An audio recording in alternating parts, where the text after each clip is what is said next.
Welcome everyone to Lockpicking Central, and today we have a Kwikset here from your local hardware store.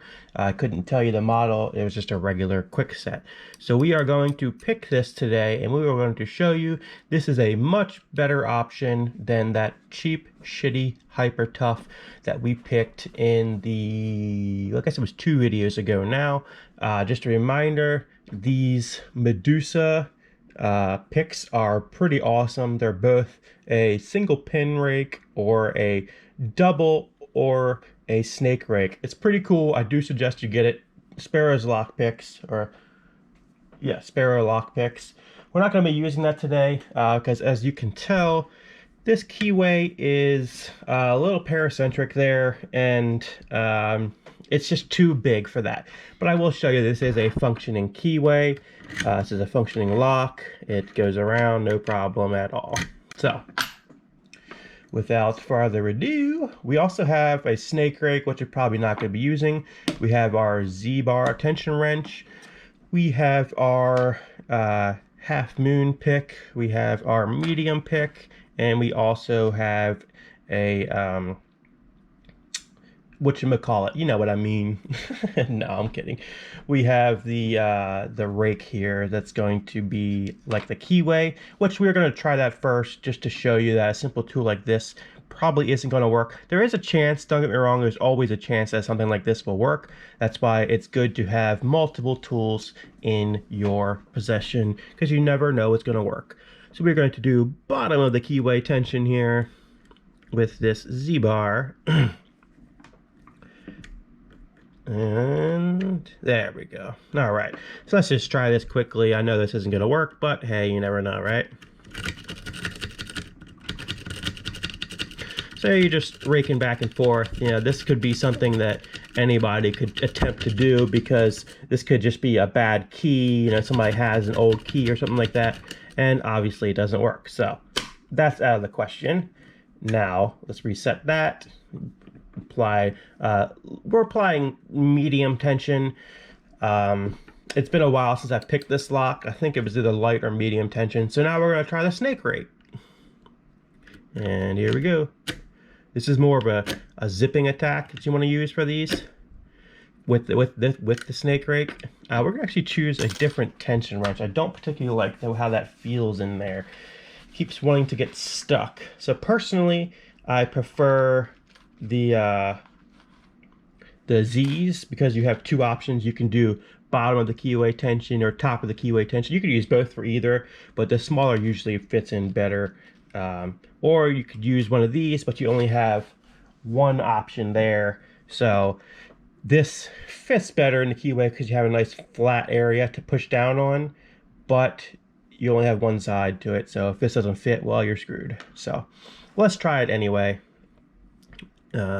Put that in there and apply tension. So let's try the snake rake again, because I did not like how that Z-bar felt in there. It kept wanting to get stuck. I do, however, like the texture on this. As you can see here, it's got some texture on it, so it actually makes it pretty grippy. All right, so those two are out. Let's put that up there. Gonna apply light tension, light medium tension, and we're gonna zipper attack it.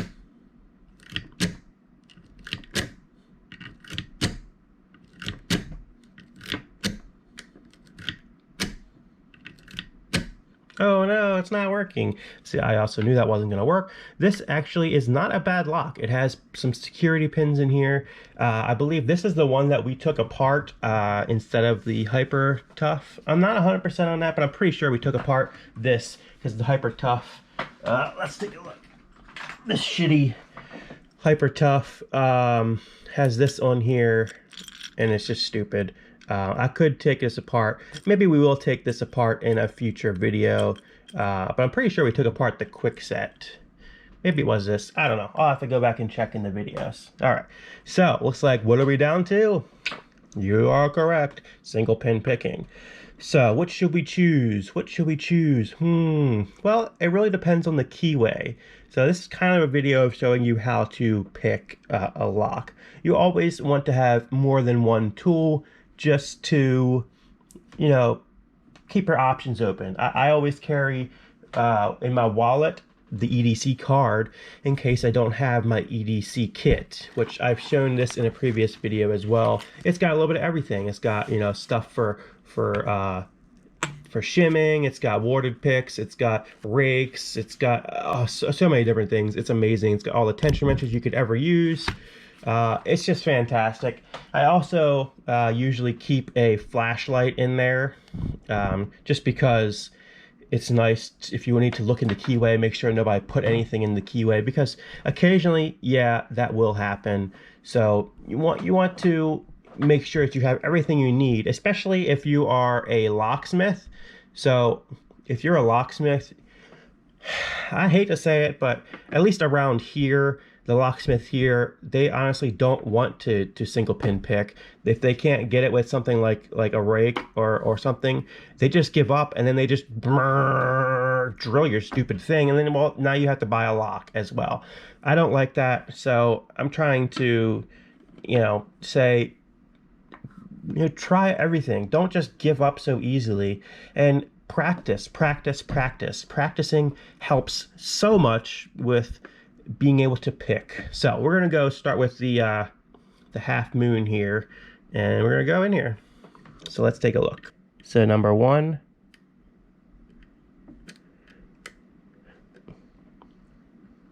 let's apply heavy tension so we can see which ones are actually binding here.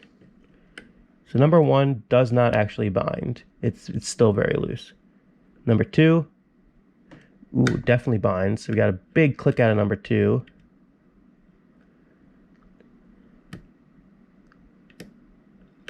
Number 3, couple clicks there. Number 4, big click. Number 5, a big click, and the false set. So it's either number 4 or number 5 that I'm touching there that gives us that false set. So let's go back here.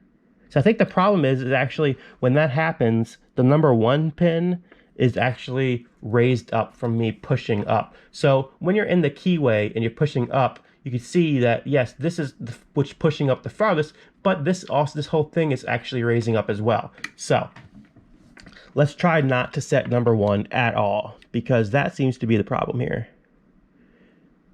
So let's see if we can't get a little bit lower. Let's get it a little bit smaller so we don't go in as much.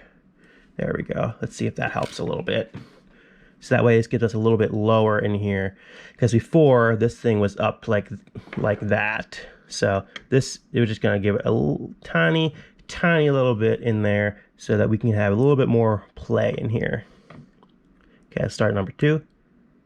Number 2, we gotta click on number 2, but number 1 also, oh, we just lost our tension wrench. Okay, that sucks. Let's try this again. There we go. A little more secure in there. Okay, so number 2, got a small click out of number 2 this time.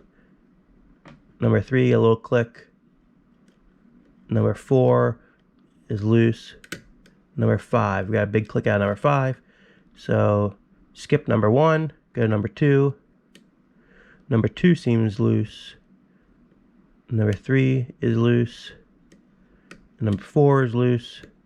And number 5 got a little click there. So let's keep going down the line. Number 1, they're skipping. Number 2, loose. Number 3, get a little click out of number 3. Number 4 is loose, and a little click out of number 5. Let's go continue. Let's skip number 1, go to 2. 2 is binding.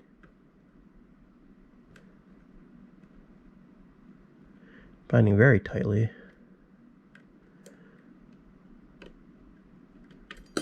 Ah, shit. And we got that open. So we set all the pins except for the first one. So that is the trick here.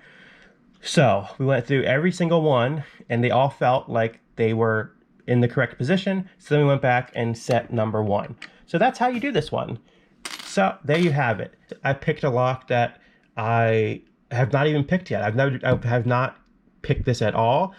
We do know what's inside it because we have opened it up before. But like I said, that's been a month since I've even looked. I don't remember you know, I'm a busy person. I have other things. This is not my full-time job.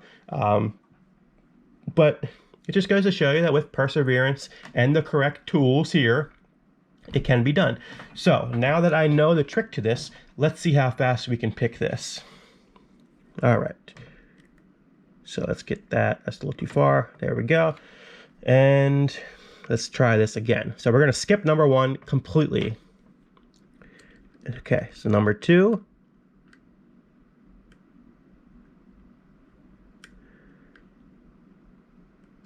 Got a little click out of number 2. Click out of 3. Little click out of 4. And a big click out of 5. That's what happened last time. Big click out of 5. And the problem is that's what make that number 5 keeps setting this to a false set, because that number 1, I did notice that a couple times the number 1 is set up too high. So now we have not even touched number 1, and we're going to do this again to make sure they're all set. So again, number 2 is loose. 3 is binding. 4 is loose, and a big click out of 5. All right. So number 2, seems set. Number 3 seems set. Number 4 seems set. And number 5 might seem set. Let's go through one more time, and then we'll touch that number 1 pin. 2 is definitely set. Get a little click out of 3. That's why you do it again. 4 seems set. And 5 seems set. Okay, so here we go. Number 1.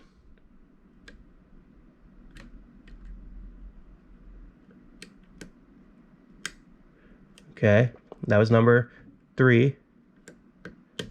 There we go. And that was number 5. And we got that open. So that's, it can be done once you know the trick. Now every lock is going to be different. So I said, perseverance, keep at it. You know, it's been a whole month since I have touched this. And now this particular lock might not be something a beginner would do, but I would definitely suggest you start with these cutaway locks, because you can actually see what you're doing here as far... Okay, you're not going to come out now? As far as picking, because when you're in here, you can't see what you're picking, which is not necessarily a bad thing, but you need the experience to do that.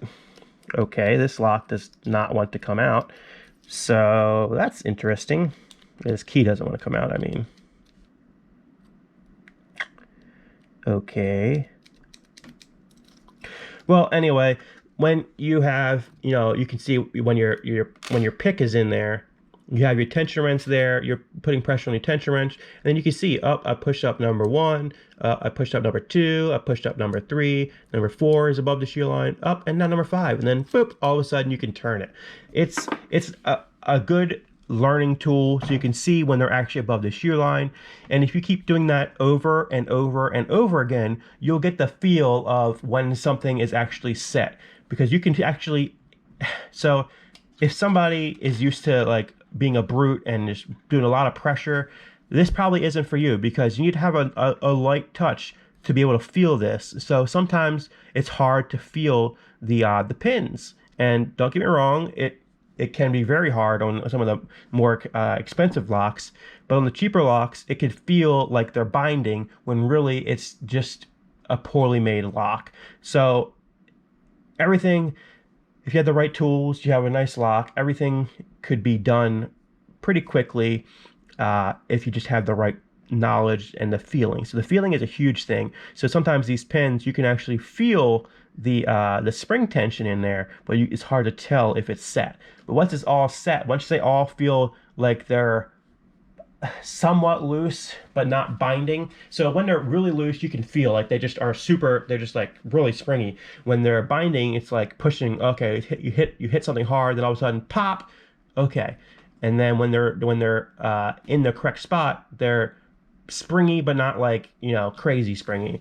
So that's kind of it's kind of hard to explain in words how it feels like. Just give it a try. If you have considered getting into the hobby of lock picking, or even if you want to be a locksmith, I would start with something simple. Get a nice kit from Sparrows, or Lockpicking Central also recommends the Lockpicking Lawyer. His videos are absolutely amazing. I'll put a little info card up here in the top right hand corner to his channel, and he actually has a store now called Covert Instruments, covertinstruments.com, and I'll leave a link to that in the description, as well as, you know, Sparrows and the other lock picking companies that I purchased from, because I know they have good quality tools.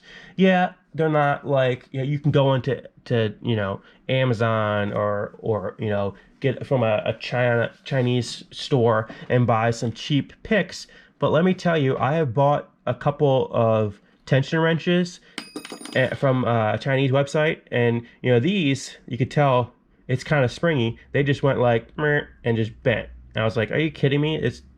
I wasn't even putting that much tension on there. It was like, you know, medium tension, and it just bent.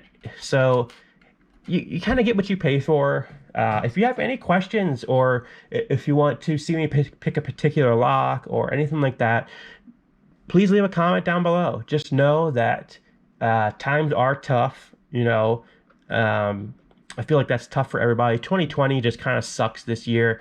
But just know that if it's something within reason, like a Kwikset lock, or, you know, some kind of Walmart product that you're interested in, I would definitely be happy and pick it.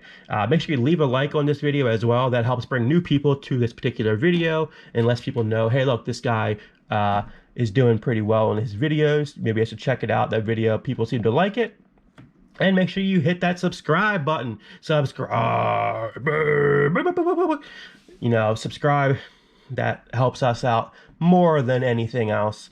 That brings new people to the channel. The more subscribers we have, the more people will notice this channel, and that makes me happy as well. And don't forget to hit that notification bell. We post right now once a month, because I have 3 channels and I do other things as well. So right now, technically I am laid off, so times are very tough. But I do work, I do eBay, and if I can, I'll do, like, you know, help my friends and family, maybe get a couple bucks, just enough to get by. So times are tough right now, but I'm doing my best here to try and show you everything. I have ordered a couple new things that should be fun, and I will show you them in a future video.